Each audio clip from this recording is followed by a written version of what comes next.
Hello and welcome to Lassetti's Ariela Elite tutorial.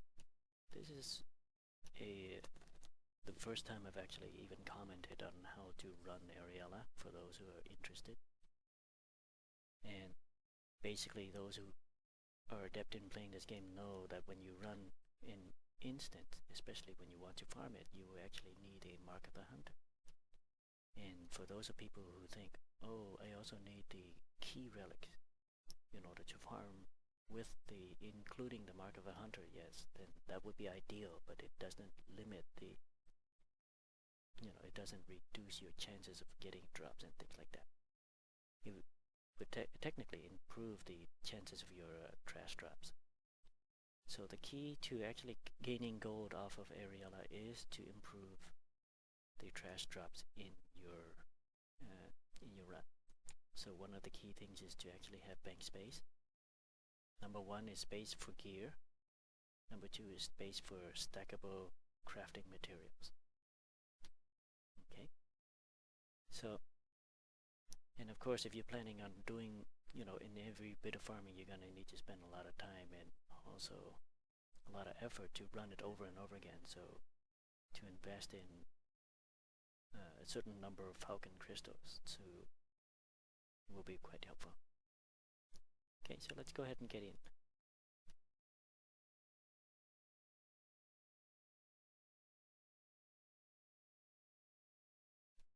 Now, many people say, oh, you run Ariela with OP gear, and therefore that's how you're gonna make your money.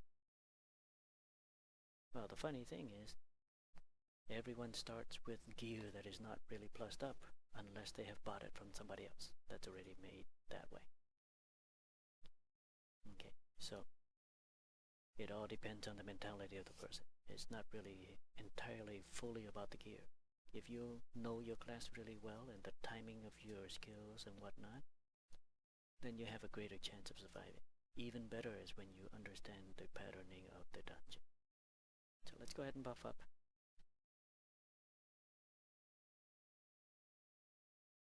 And then let's have a little fun. The first room is easy. You pull whatever it is that you're capable of pulling. In my case, well, the gear is all plus 12 and such, so it can handle a good beating, so I can pull the entire room. What's going to happen here after you kill them is you're going to take one of two portals, alpha and beta. I usually take the alpha side because that's the side that gives you the buff that increases your attack by 50%. The beta side will actually increase your tankiness, which really doesn't really help that much. Some people say, oh, I do a faster run, but they oftentimes, when they do their farming, they're doing it wrong because they're supposed to kill the mobs so that they get the drops. Instead, a lot of them actually skip mobs. Now for this room, the importance lies in killing the Thorn Lords, because what they can do after the second hit is they're going to throw out a shock move that actually stuns you. And if you have two of those Thorn Lords alternating the shock move on you, you're good as dead. So priority lies in killing those out first, and then clearing the rest of them later. Okay. Now, this Ariela buff, the first one, is very similar to Master of Blades. It pierces the enemy's armor, and therefore allows your basic hits to hit a little bit harder. Warriors don't need that because that skill, that buff does not stack with your Master of Blades anyways. Okay, the second one is a very important one. It's important for you to have this one in order to fight the boss, because the boss throws out two types of stun, and the one that it throws out more often is what is being resisted by this buff. The second one only happens when the boss is at 50%, so it's not that bad. So what I usually do is I pull a whole bunch of them, turn on Hollow Freedom, because these guys also slow you down, and I try to kind of pull as many of them as I can, throw out Hollow Blood, which my damage output comes back in the form of HP. So it's a very important skill, and warriors who do not use this are inept warriors. And of course, warriors who do not have it yet doesn't mean they're inept. It just means they have to play a little differently. And they have to be a little more cautious of what they pull and how many they pull all at once. Now in this case, to fight this boss, especially if you know you're capable of also beating down all the mobs here, is to clear the trash mobs first. In my case, this boss doesn't do much damage, so my priority also lies in beating down all these guys. There you go. Once I'm done, now look at that. Once the boss is at halfway, he's going to stun me. So what I can do is parry it. Oh, that was too late, oh well. And then kill it. Once I'm done with that, take off the buff. The next room will give me the damage increased by 50%, which is a huge buff. Now take a look at my P attack, 42, 43.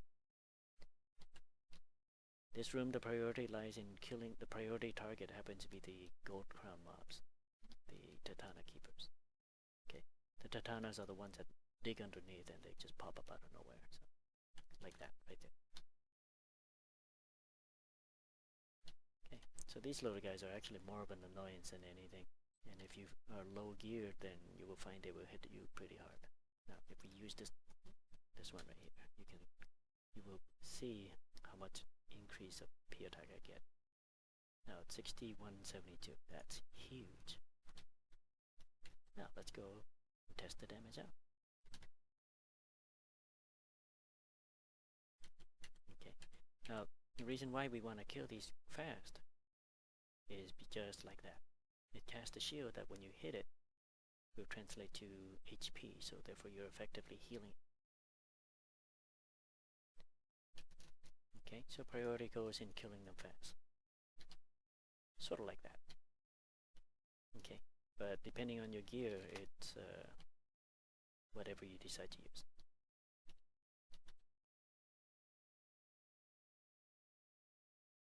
Next level, have fish, a boss, and spirits. When you're fighting the spirits, these guys have this nasty shock skill which will stun lock you, so you want to down them as quickly as possible. So buffs like the cleric's Archangel's Light comes in handy when it comes to demons and undead. In my case, they really don't matter.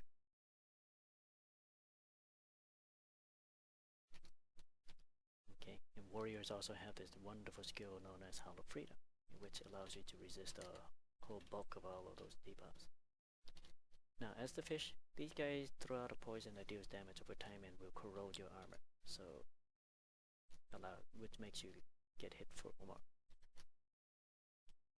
So what you want to do is you want to pull just enough so that it's not too far out of your character's comfort range, and you just kill them. Again, priority, kill all the trash mobs first and then beat down the boss. This boss has 3 forms: big, medium, and then small. It just gets smaller and weaker every time. So that's all you do, you just kill it. Okay. The next level have some pretty dynamic mobs. For starters, you have from the right, the assassin, the priest, which is the gold crown mob, and the protector. The assassins are range users, so they will shoot you from afar. So it's recommended for most lobies or noobs to kill those first. The high priest is usually a pretty high priority target as well, but it's a good idea to kill these before that. Otherwise, if you take too long to kill them, the priest will usually heal them or whatnot. So yeah, it's a good idea to either the priest or the assassin, depending on what you can handle first. The protectors give a buff that actually absorbs physical attacks, so magic users have it easy for them. So you can always save it for later, at last, if you want to fight those. So here we go, we're going to start. Okay, so you want to be able to dispatch them quickly.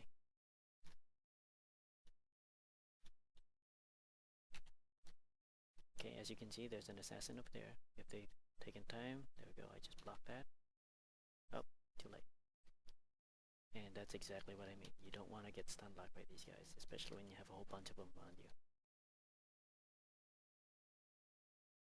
So the quicker you're able to dispatch the key mobs, the better. Now these terrors, they also can stun lock you, but they're really not that bad. They're only bad when they're in groups. Okay, and in this level, the maximum AL buff from a cleric actually comes in real handy against these terrors, because since they're also demons. Okay, and I usually save a lot of my AoEs for groups. Like for example, this right here. It's a little challenge because they're in between them actually is a terror. Okay, so let's rebuff real quick.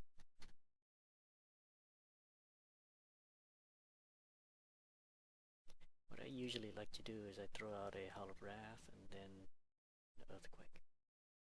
So just ground click right into it. Howl of Wrath, Earthquake. And then for here, Shockwave.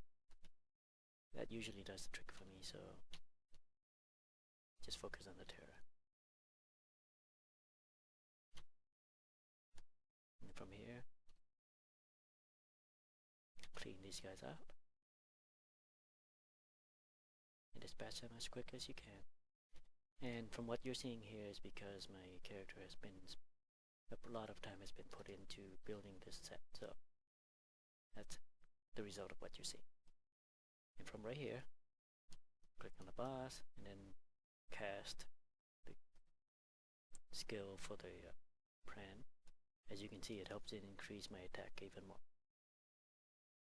Once you're in this sequence, you can click escape or skip, and then you can start wailing on the boss.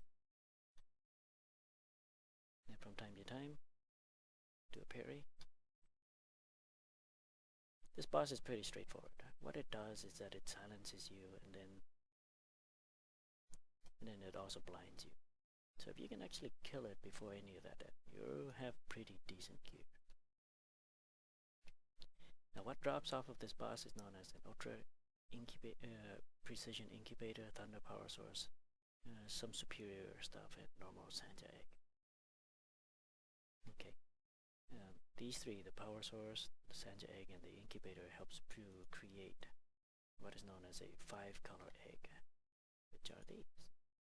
And when you craft one of those, you get a enchantment crystal, a random enchantment crystal. And some of them actually can sell for a pretty decent price in the auction house. So again, I go back through here. I usually look back this way. And this is just to see what else I can get. And as you can already see, there's pretty decent drops already. And these protectors, the key to killing them, using skills actually will damage them beyond their P attack absorption. So regular hits won't do much. Okay, so kill those. Take care of the assassin. Because a lot of people really hate being stun locked, so yeah. Once we're done, take a look and see what we got. It's pretty decent.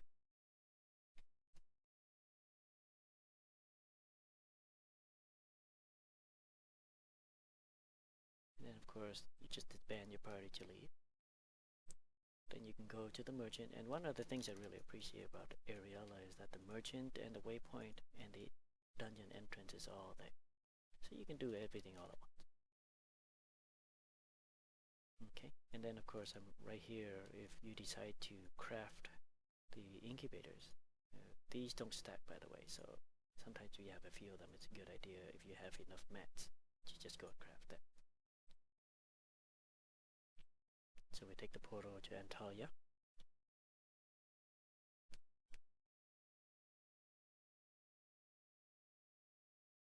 And then of course we run the quest. We do the quest by collecting the normal Sanja eggs. It only takes 4 of them to create one shining Sanja egg to in order to craft one of these, so it's pretty easy.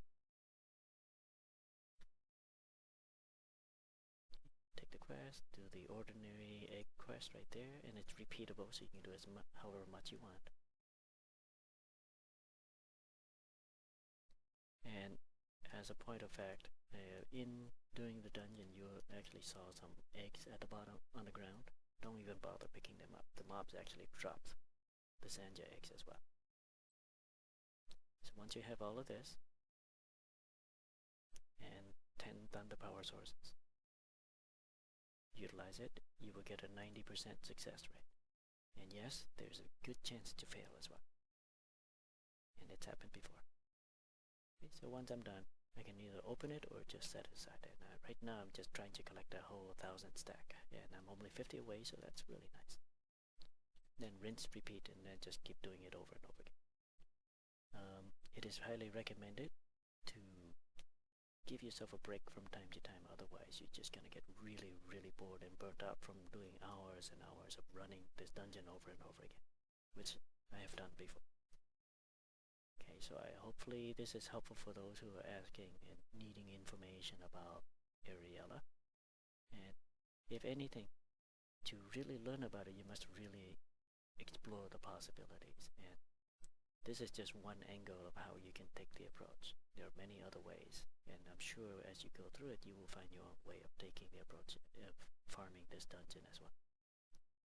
And that concludes our tutorial. You guys have a nice day.